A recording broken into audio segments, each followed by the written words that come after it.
नमस्कार, मैं डॉक्टर गुंजन गर्ग, सहायक आचार्य, राजकीय महाविद्यालय गंगापुर सिटी, कोटा विश्वविद्यालय कोटा द्वारा निर्धारित संस्कृत विषय के बीए पाठ तृतीय के द्वितीय प्रश्न पत्र के अंतर्गत किरातार्जुनीयम प्रथम सर्ग पुस्तक निर्धारित है। इसके 35 श्लोक हम पूर्व की कक्षा में पढ़ चुके हैं। आज 36वां श्लोक पढ़ने जा रहे हैं।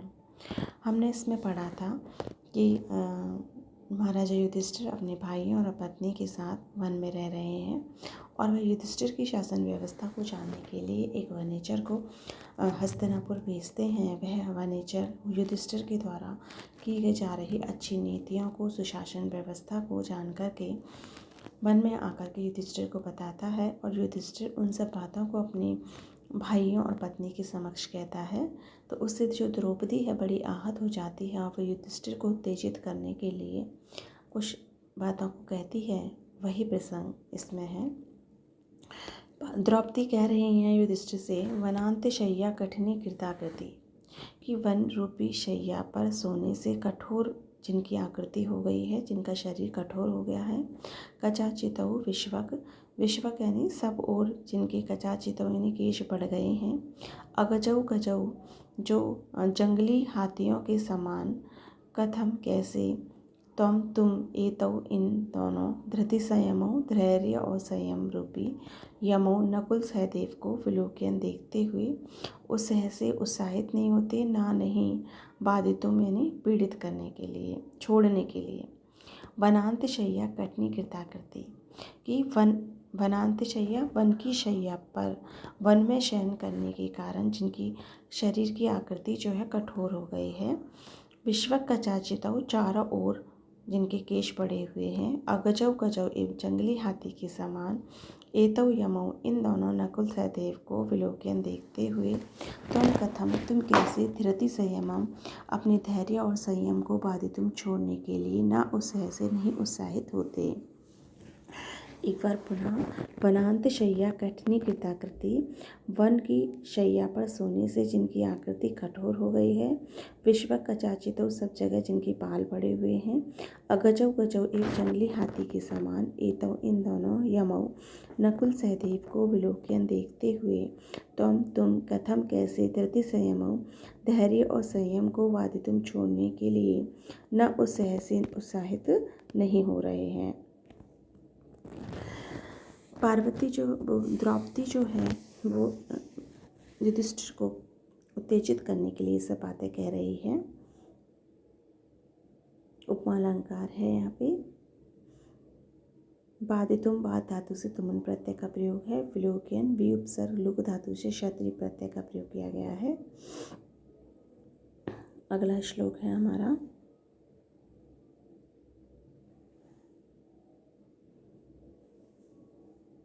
यमक का प्रयोग भी यहाँ बताया गया है।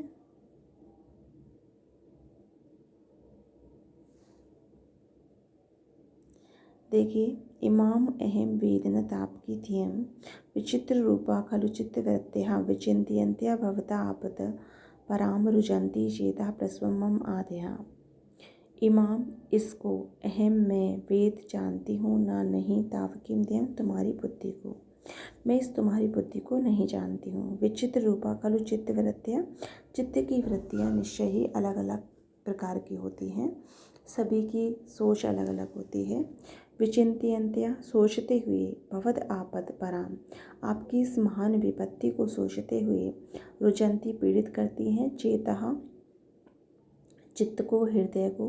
प्रस्वम, बलात्। मम, आद्य, मेरी मनोव्यथाएं।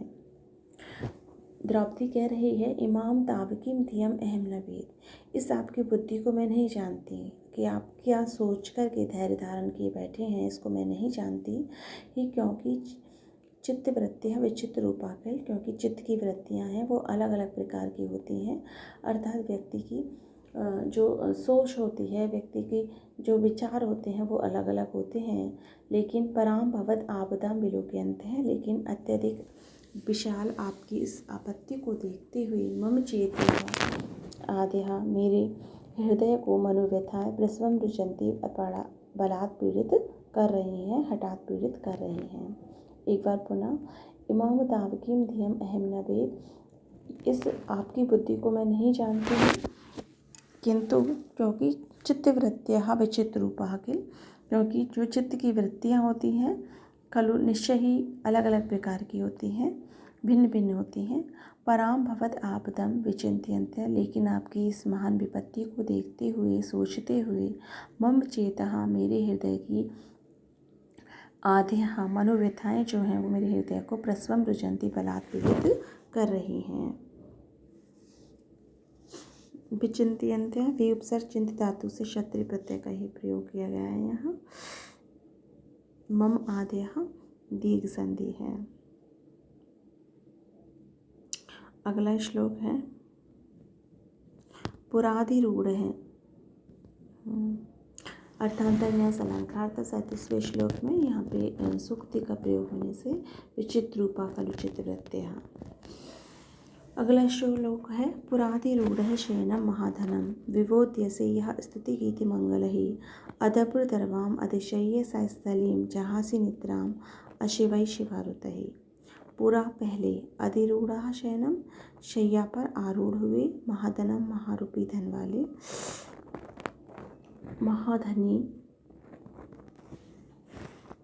महाधनम या बहुमूल्य के लिए आया है। बहुमूल्य शैया पर आरूढ़ हुए पहले विभूति से जगाए जाते थे। यह जो स्तुति गीति मंगल है, मांगलिक गीतों के द्वारा, स्तुति गीतों के द्वारा जगाए जाते थे।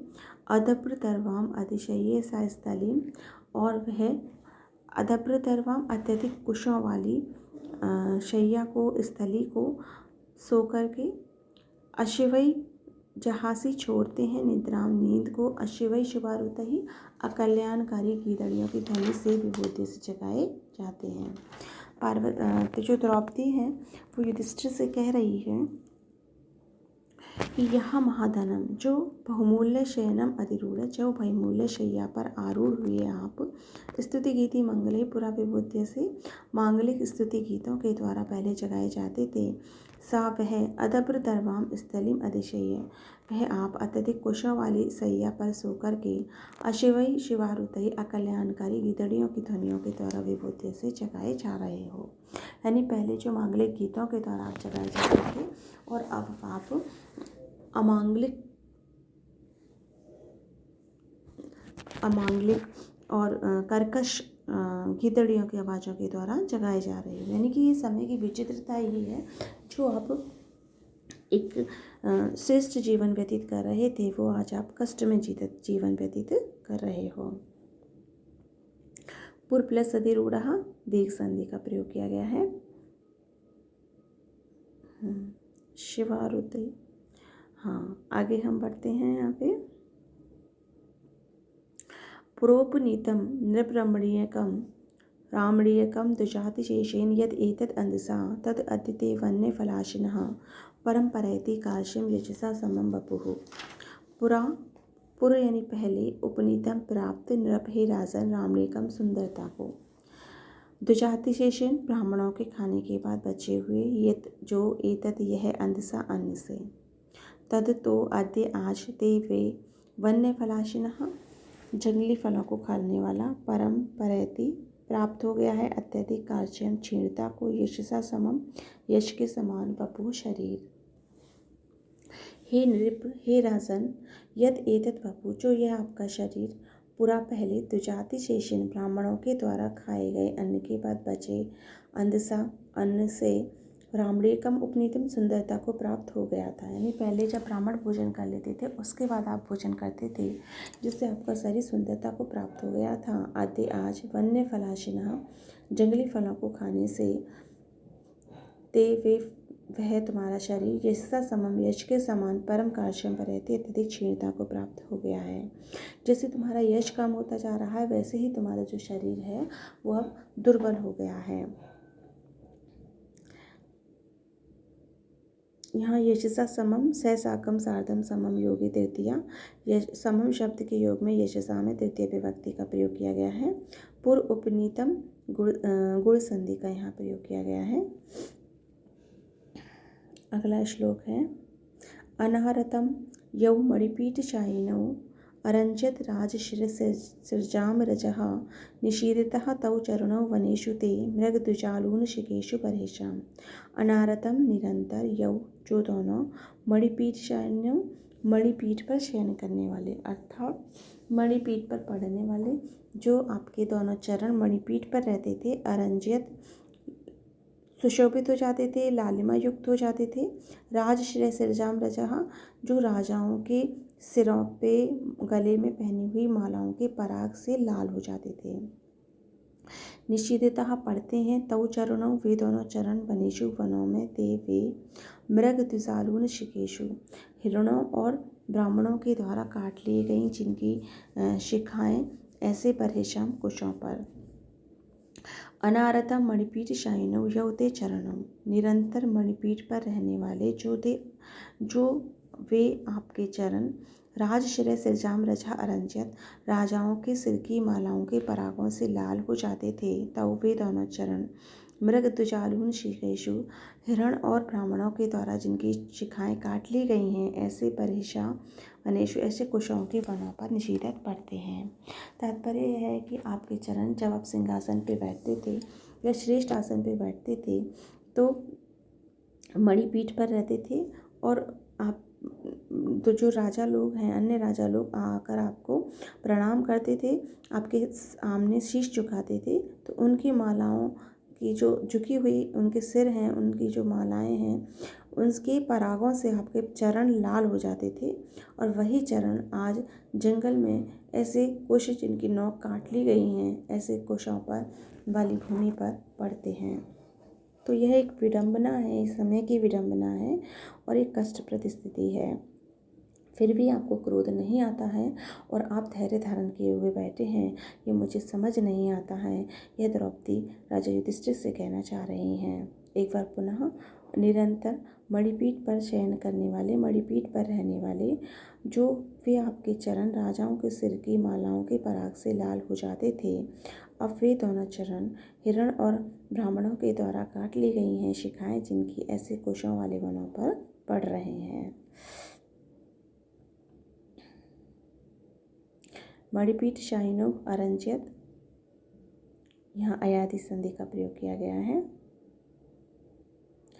अनुप्रास की छटा को हम प्रतिपल महसूस कर ही सकते हैं। आज की कक्षा में हम इतना ही पढ़ेंगे।